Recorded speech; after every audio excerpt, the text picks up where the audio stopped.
삶은 선택의 연속이다 라는 말이 있습니다. 정말 그런 것 같아요. 우리 삶을 돌이켜보면 선택의 연속입니다. 무엇을 먹을까, 무엇을 입을까, 사소한 것으로부터, 이를테면 저도 아침에 나오면서 어떤 넥타이로 맬까 그런 고민을 했어요. 우리 주부 같은 경우는 오늘 반찬을 뭘로 할까, 국을 뭘로 할까, 그런 선택을 하는 것입니다.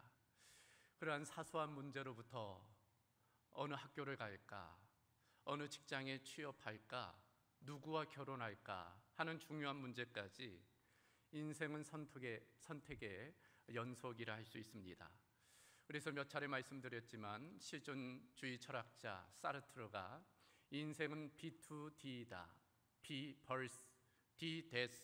인생은 태어나면서부터 죽음에 이르는 과정이고 B와 D 사이에는 C가 있다. C는 choice, 선택.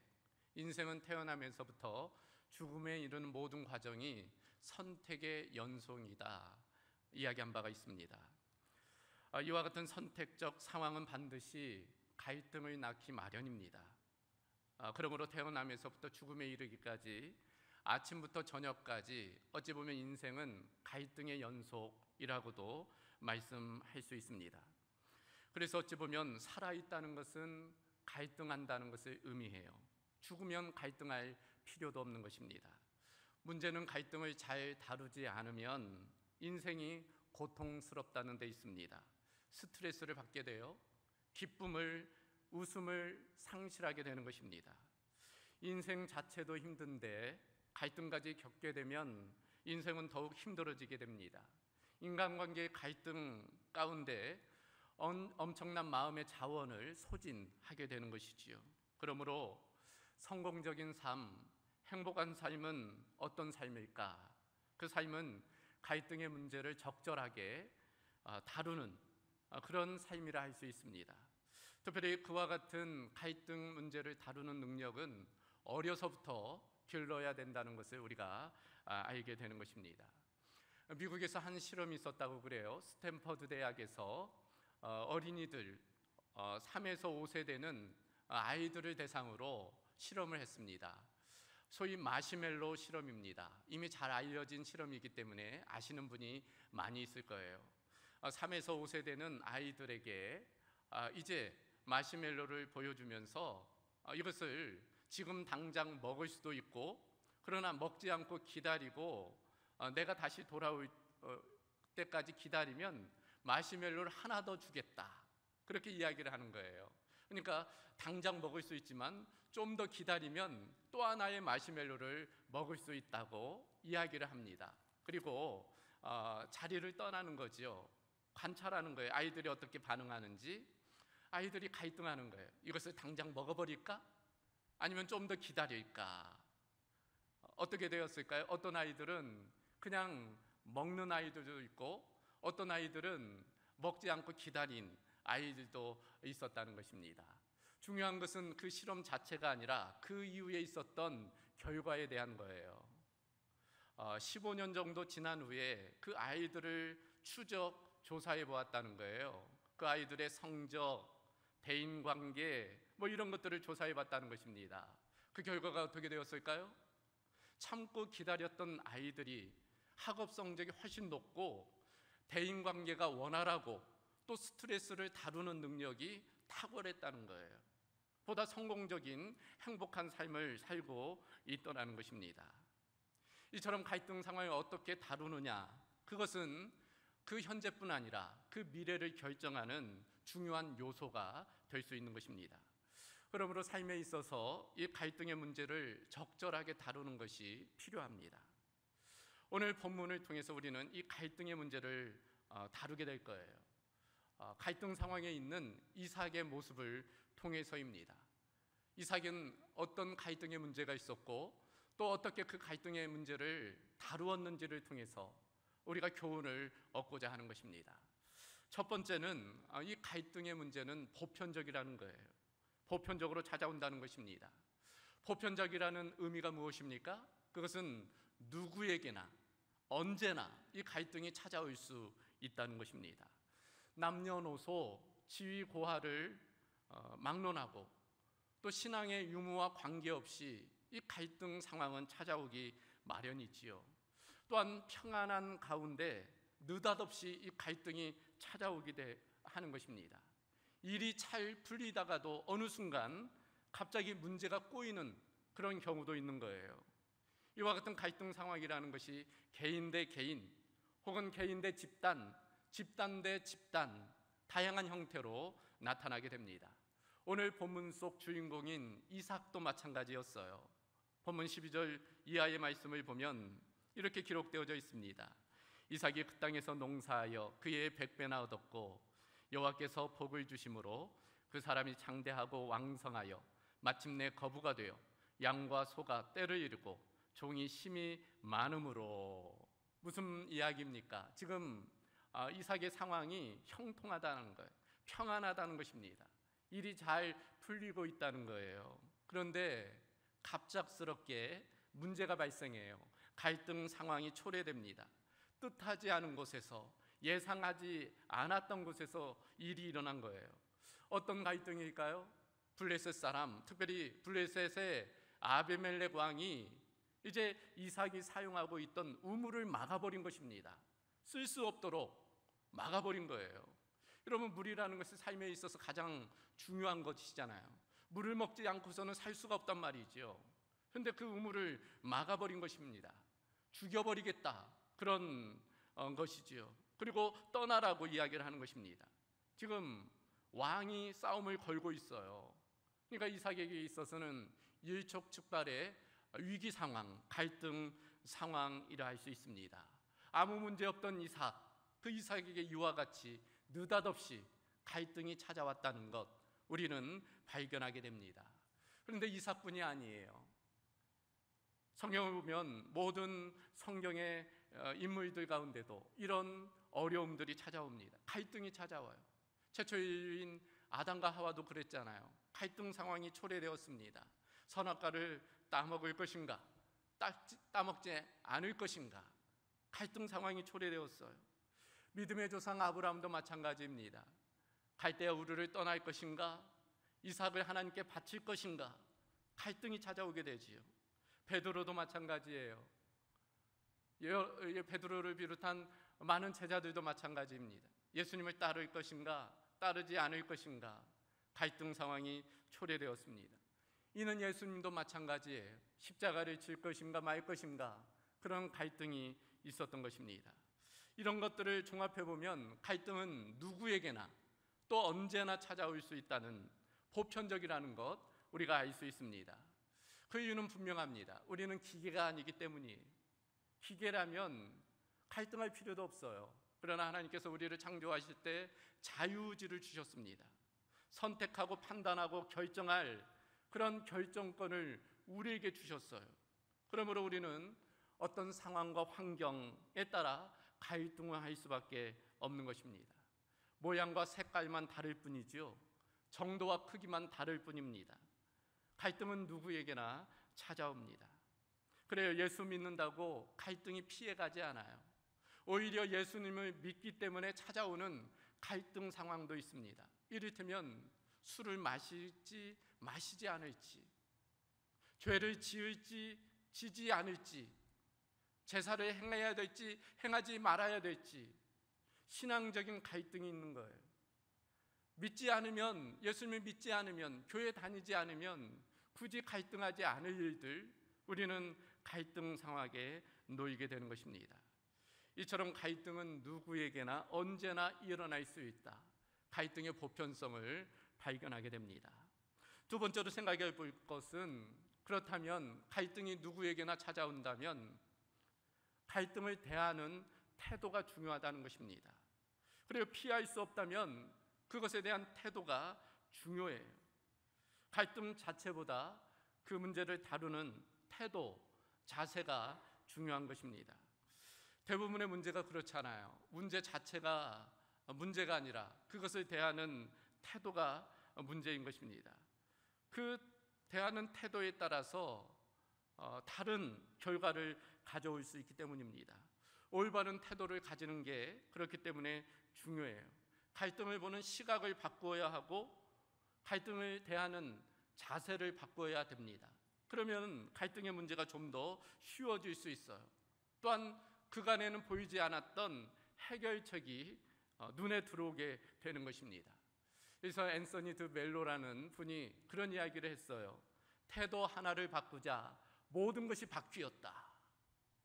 태도를 바꾸자 모든 것이 바뀌었다는 거예요. 다른 표현으로 하면 내가 바뀌면 주변도 바뀐다는 거예요.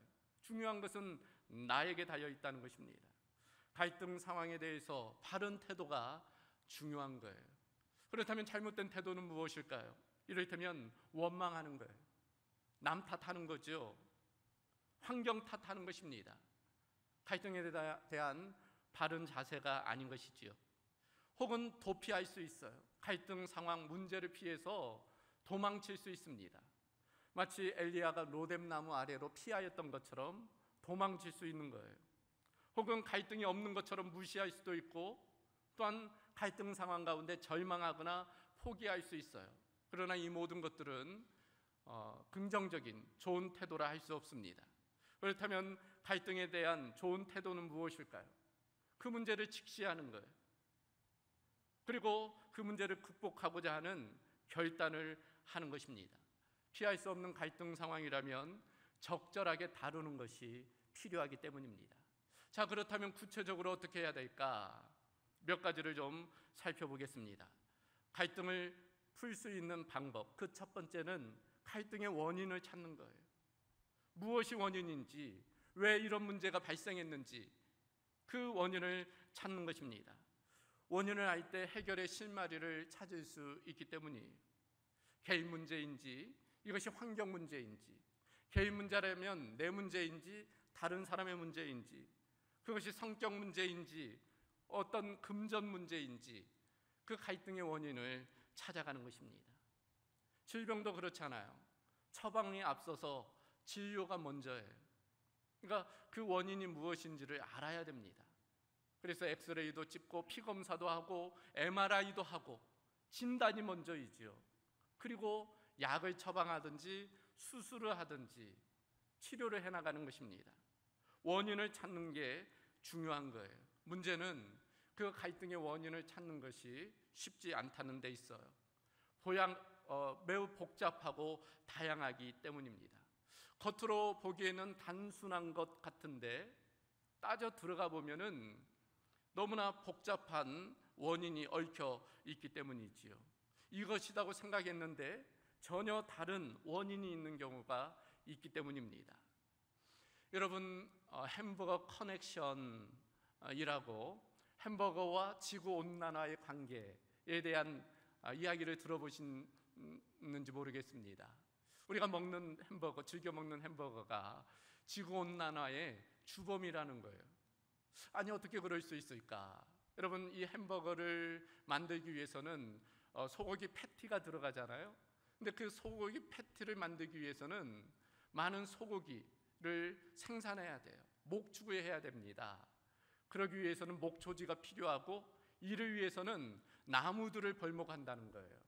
그래서 많은 나무들이 벌목이 되고 더군다나 이 소들을 방목할 때 이제 황폐화가 일어나고 더불어서 이 소가 소화를 시키는 가운데 트름도 하고 또 방귀도 끄잖아요.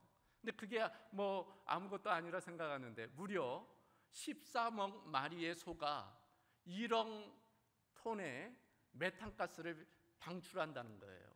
그러니까 지구에서 발생하는 메탄가스의 거의 25%가 그 소가 발생을 한다는 것입니다. 그 메탄가스가 지구온난화의 주범이라는 거예요.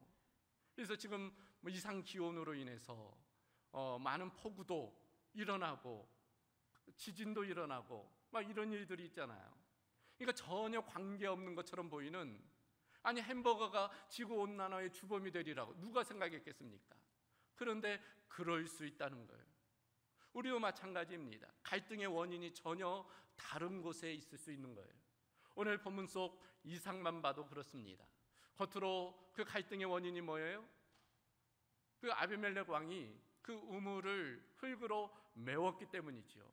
그것이 갈등의 원인입니다. 위기 상황을 촉발한 원인이에요.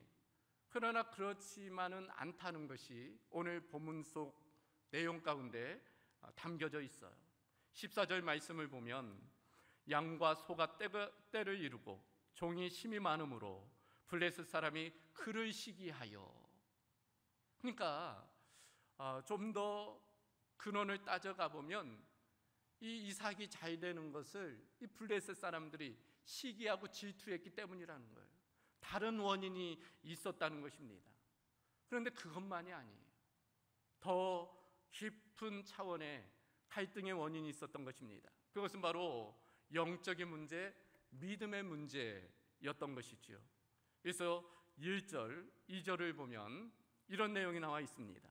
아브람 때 첫 흉년이 들었더니 그 땅에 또 흉년이 들매 이삭이 그랄로 가서 블레셋 왕 아비멜렉에 이르렀더니 여호와께서 이삭에게 나타나 이르시되 애굽으로 내려가지 말고 내가 내게 지시한 땅에 거주하라. 무슨 이야기예요? 그 이삭이 거주하던 그 약속의 땅 가나안 땅에 큰 흉년이 가뭄이 들었다는 거예요. 그래서 이 이삭이 애굽으로 내려가게 되었다는 것입니다. 그 중간에 지금 블레셋에 머물게 되는 거예요. 하나님이 약속하신 그 땅이 잠깐 힘들어지자 애굽으로 내려가게 되었다는 것입니다. 그런 과정 가운데 블레셋 사람들과의 다툼이 일어나고 그 결과로서 이와 같이 우물이 막히는 그런 결과가 일어나게 되었다는 것입니다. 그러니까 근원적으로 따지고 들어가 보면 이삭의 믿음 없음이에요. 하나님에 대한 신뢰가 부족했기 때문에 결국 이런 사단이 일어나게 된 것입니다. 이처럼 갈등의 문제, 그 원인을 따져 들어가 보면 전혀 다른 부분에, 예상치 못한 부분에 원인이 있을 수 있습니다. 그러니까 겉으로 드러나는 것에 속아서는 안 돼요. 더 깊은 곳에 원인이 있을 수 있다는 것을 우리가 인지해야 됩니다. 그래서 그 갈등의 원인을 찾아 들어가는 그런 모습이 필요한 것입니다. 두 번째로 어떻게 이 갈등의 문제를 해결할까? 극복을 위한 결단이 필요하다는 것입니다. 그래요, 무슨 문제든지 그 문제의 해결은 선택과 결단에 달려 있습니다. 뜻을 정하는 거예요. 반드시 이 문제를 해결하겠노라, 그런 마음을 다짐하는 것입니다. 그저 원망하거나 도피하거나 절망해서 그 문제가 해결되지 않아요. 힘들어도 그 문제를 직면하고 그 문제를 풀어가겠다는 그런 다짐, 결단이 있어야 되는 것입니다. 그러면 오히려 위기가 기회로 바뀌게 되는 거예요. 부부관계도 그래요.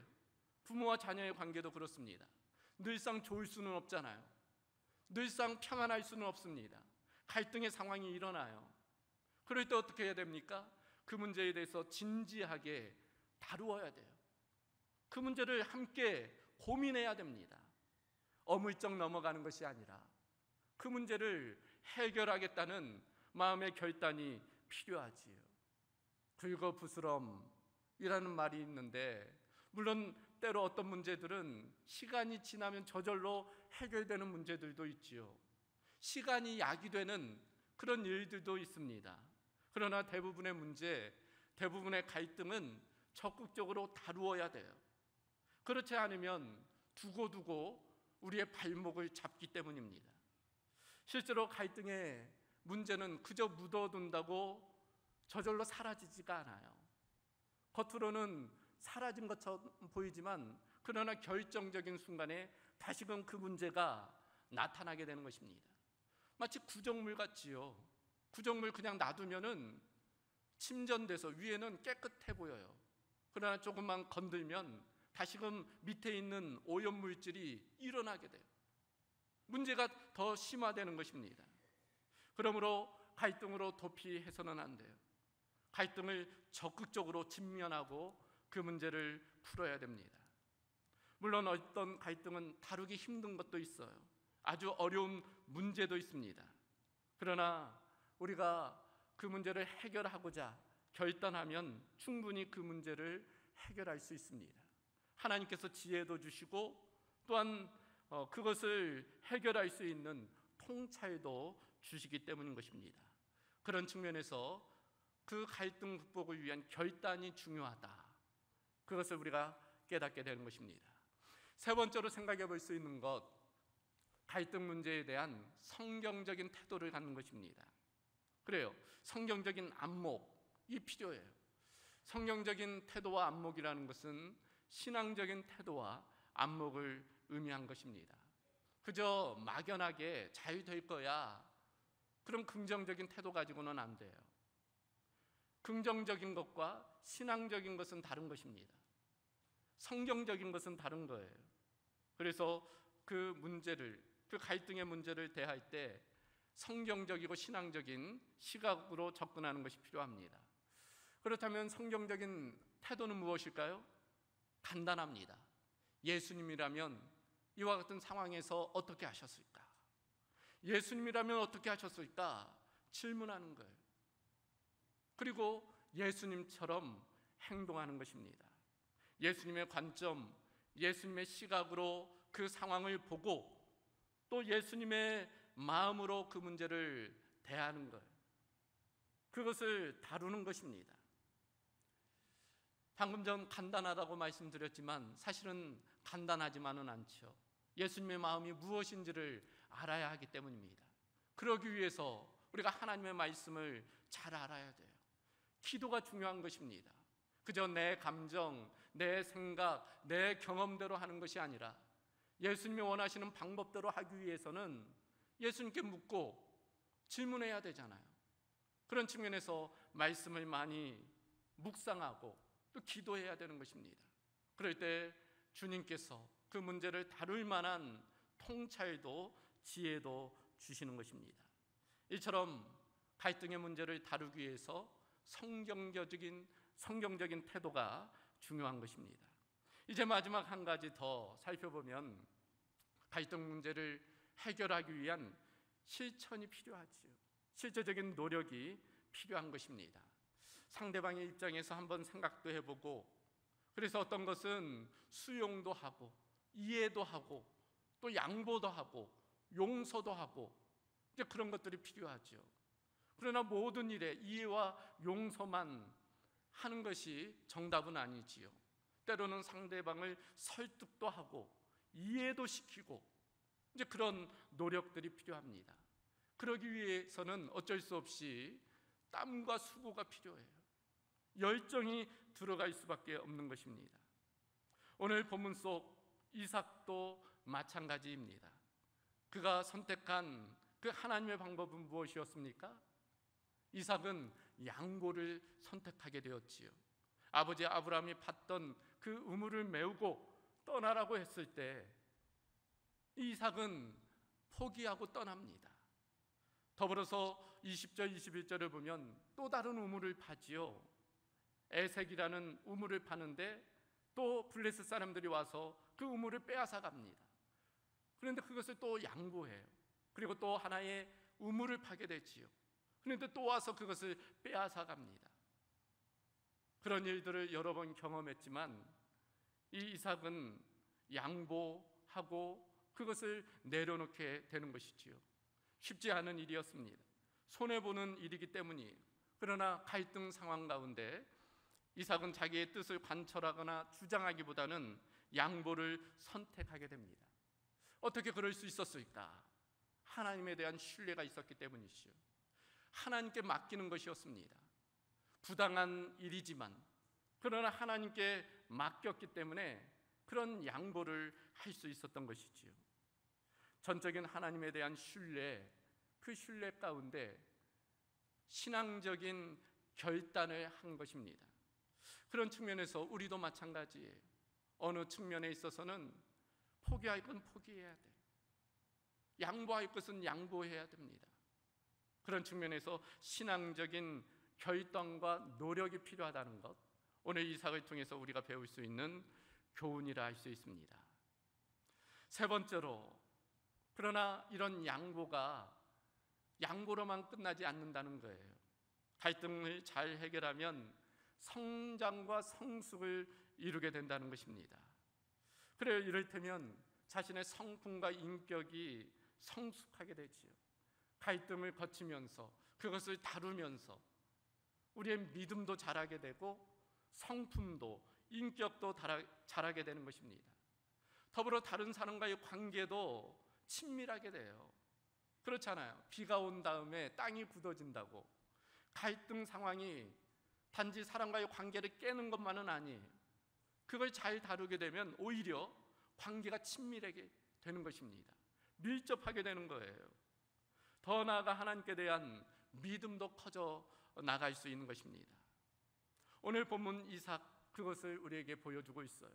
3번에 걸친 양보와 희생, 그 과정을 통해서 오히려 하나님에 대한 믿음이 성장하고 또 그 결과로서는 하나님께서 놀라운 축복을 이 이삭에게 하고 있다는 것입니다. 그 놀라운 축복이 무엇입니까? 먼저는 르호봇의 하나님을 경험하게 돼요. 22절 말씀이 있죠. 이삭이 거기서 옮겨 다른 우물을 팠더니 그들이 다투지 아니하였으므로 그 이름을 르호봇이라 하여 이르되 이제는 여호와께서 우리를 위하여 넓게 하셨으니 이 땅에서 우리가 번성하리로다. 르호봇의 하나님, 지경을 넓히시는 하나님을 경험하게 되는 거예요.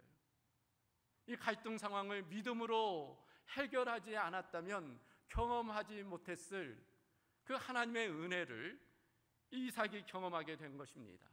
이것만이 아니에요. 24절을 보면 그 밤에 여호와께서 그에게 나타나 이르시되 나는 내 아버지 아브라함의 하나님이니 두려워하지 말라. 내 종 아브라함을 위하여 내가 너와 함께 있어 내게 복을 주어 내 자손이 번성하게 하리라 하신지라. 하나님께서 이삭에게 자녀의 번성의 약속을 하고 계시는 거예요. 자손의 번성의 축복을 지금 허락하고 있는 것입니다. 그런데 이것만도 아니에요. 계속된 말씀을 보면 26절 이하의 말씀을 보면 갈등을 빚었던 그 아비멜렉 왕이 이제 신하들을 이끌고 이삭에게 찾아옵니다. 그리고 28절을 보면 이렇게 이야기해요. 여호와께서 너와 함께 계심을 우리가 분명히 보았으므로, 그러면서 우리 서로 맹세하여 계약을 맺자, 그렇게 요청을 하는 것입니다. 그러니까 한마디로 이제 머리를 조아리면서 오히려 이삭에게 부탁을 하는 거예요. 참으로 놀라운 일이잖아요.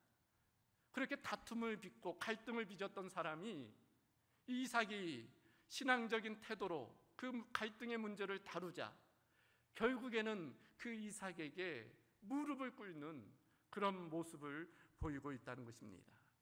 그래요.